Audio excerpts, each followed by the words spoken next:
Hello po mga kababayan, sa aking mga followers. Samahan niyo po muli ako dito sa videong ito mula sa simula hanggang sa huli.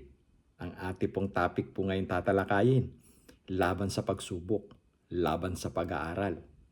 At ito po ang bago mga kasama. Real talk po tayo ngayon. Ano-ano po ba ang mga karaniwan na pagsubok na dinaranas ng isang nag-aaral na matured age student? Magbibigay po tayo ng dalawang sitwasyon. Ang unang sitwasyon, yung pamilyadong tao. At yung pangalawang sitwasyon, yung naman po binata o dalaga o kung tawagin po ay single. So, ito po, yung unang sitwasyon, yung sa pamilyado. Ano po ang mga karaniwan ng mga pagsubok na dinaranas o daranasin ng nag-aaral? Kulang ang oras sa pamilya. Ang oras na sana ay ilalaan niya sa kanyang pamilya ay nagagamit niya sa kanyang pag-aaral. Yun po, limitado ang oras sa mga holidays, get-togethers, or social activities. May mga oras na hindi makapagbigay ng oras sa pamilya. Ang oras po mga kasama ng tao ay pare-parehas lang. Meron po tayong 24 hours per day. Meron po tayong 5 to 7 hours sleeps o pagtulog. Meron po tayong 8 hours per day sa trabaho. Dagdag na po yung travel time, yung preparation sa trabaho, plus yung overtime kung mayroon po. Ito po, ang isang working student, karaniwan ay gumagamit ng 8 oras sa loob ng isang linggo, sa loob ng isang subject. At pag dalawang subject po ay mayroon siyang 16 hours per week. Tulad po ng ating mga tinalakay ng nakaraang mga videos, kapag ang isang working student ay mayroon isa o dalawang subject sa loob ng isang semester, yan po ay tinatawag na part-time student. Okay po? At itong sitwasyon na binibigay ko po sa inyo ngayon na example ay dalawang subject po. Sa dalawang subject, so mayroon siyang dapat na maglaan siya ng dapat na 16 hours sa loob ng isang linggo. Sabihin po natin sa realistic na buhay ay dapat maglaan siya ng 3 oras sa loob ng isang araw. Ayan po, para siya makapag-aral sa dalawa niyang subject. Okay po, kulang sa financial. Ito po yung karagdagan na dinaranas o daranasin ng isang matured student na nasa kalagayang pamilyado, kulang sa financial o kinakapos sa mga bayarin. Ito ang mabigat na challenge mga kasama. Ang study expenses ay dagdag gastos po. Hindi po yung dagdag pasok ng pera, dagdag gastos. At dahil sa limited ang oras mo ay hindi ka na makapag-overtime na sana ay dagdag pasok na pera sa pamilya. Hindi makasabay sa mga social activities or social expenses dahil kulang ka sa financial. Then ito po, dito na po papasok yung stress. Ito po, ang pag-aaral po ay stressful. Ang pag-aaral ay dagdag sa mga problema mo. At yung dating karaniwan na problema ay malaki na chance na mas tumaas ang uri ng problema. Ano po yun? Paano po mangyayari yan? Bibigyan ko po yung example. Ang pagbabayad ng mga bills, ito ay given kung dati kang kinakapos, ay mas lalo kang kakapusin ngayon. Kasi wala kang overtime. Ayan po. Kasi po nadaragdagan ang gastusin mo tulad ng school supply, textbook, laptop, at iba pa. At ito po matindi, yung husband and wife misunderstanding. Ito po ang nagiging isa sa dahilan ng pag-aaway mag-asawa, ang hindi nila pagkakasundo. May mga pagkakataon na ito ang magiging dahilan na hindi pagkakasundo mag-asawa dahil sa kulang sa oras sa pamilya at kulang sa financial sa pamilya. So dalawa ang napakahalaga po rito mga mahal kong kasama, kaya papasok yung stress. Yung kulang ka ng oras at saka kulang ka sa financial. Ayun po, tapos papasok na po yung stress and then doon na papasok yung misunderstanding mag-asawa. Paano po natin ito mapaglalabanan at mapagtatagumpayan? Okay po. Kailangan po mayroon po tayong effective time management tulad ng tinalakay po natin ng mga nakaraang video. mag-aral sa madaling araw at hindi sa panahon ng family peak hour. Ano po ba yung family peak hour? Kalamitan po yung gabi o hapon o kaya weekends. Diyan nagsasama-sama ang pamilya.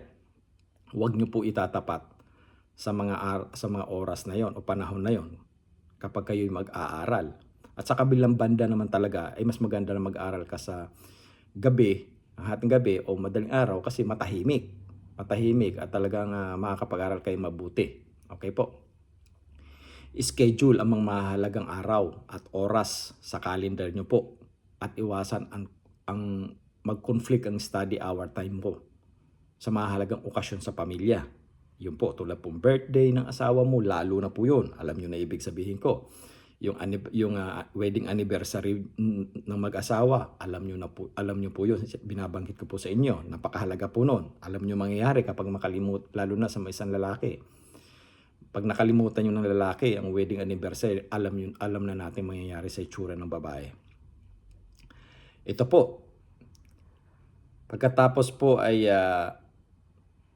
maging masinop sa paggamit sa oras. Example, yung social network. Kung hindi naman kailangan, bakit na tayo gagamit ng social network? Ayan po yan.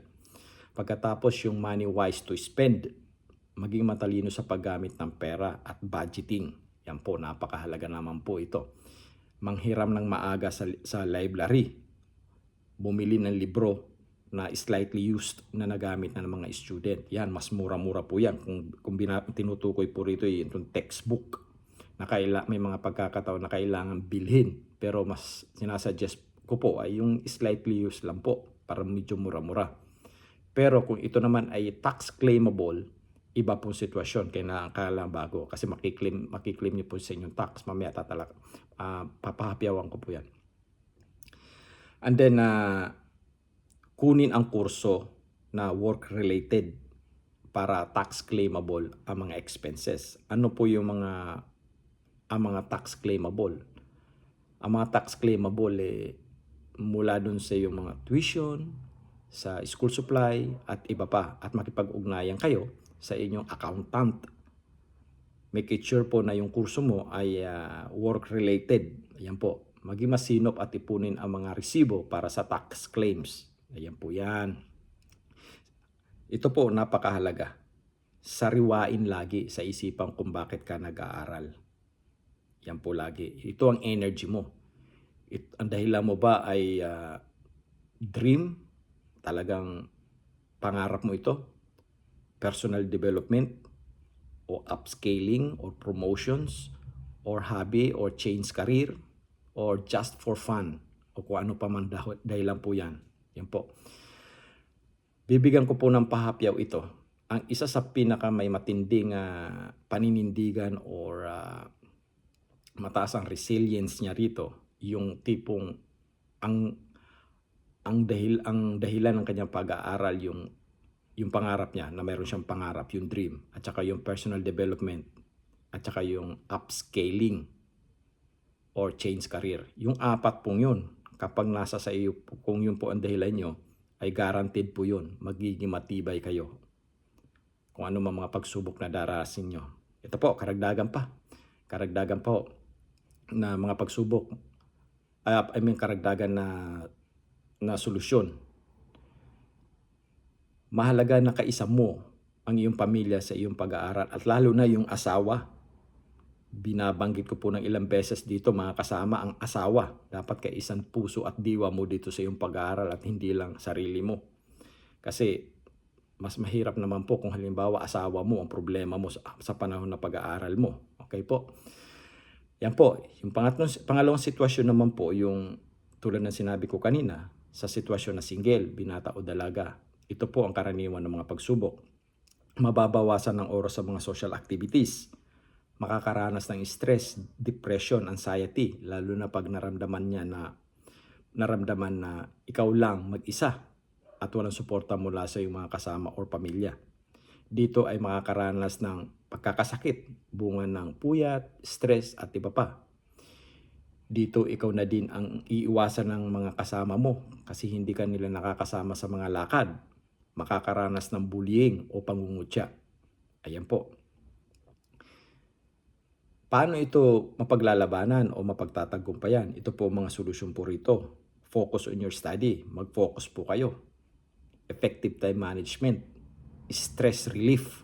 Halimbawa, ang stress relief natin ay exercise, walking, running, o kung ano man po na makakapagpaginhawa sa inyo o pakiramdam nyo na maaalis yung stress sa panahon na kayo nakaka-encounter ng stress sa iyong pag-aaral. Kausapin ng mga kaibigan na supportive sa study mo para mag-inject po ng energy sa iyo. So para ka lumakas, sumigla at muli ma-inspired o maging enthusiastic. Iwasan ko mausap ng mga spectator or hindi magbigay sa iyo ng energy sa study mo. Iyan po. Kasi ito nakakapagpabawas ng iyong enthusiasm. Huwag kang magsasabi sa mga hirap na dinaranas mo sa panahon ng iyong pag-aaral sa mga kasama mo na hindi mo kaisa sa study mo. Ayan po. Napakahalaga po niyan mga kasama. So ito po yung kabuuan. Ito po ang kabuuan. Napakahalaga sa pag-aaral na dito ay masaya ka na nag-aaral. Alam mo kung bakit ka nag-aaral. Kaisa mo ang iyong pamilya sa iyong pag-aaral sapagkat marami kang daranasin na pagsubok at hirap sa panahon ng iyong pag-aaral. Yan po.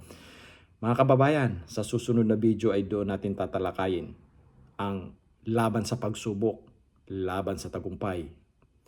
Maraming salamat po sa inyong pagsuporta. Paki-subscribe po muli ang aking YouTube video channel na ito. Paki-like, comments at share po sa ating mga kababayan. Naway, nakapagbigay ako sa inyo ng inspirasyon at nakatulong po ako sa inyong pag-aaral sa mga nag-aaral na at sa mga mag-aaral pa lang. Maraming salamat po.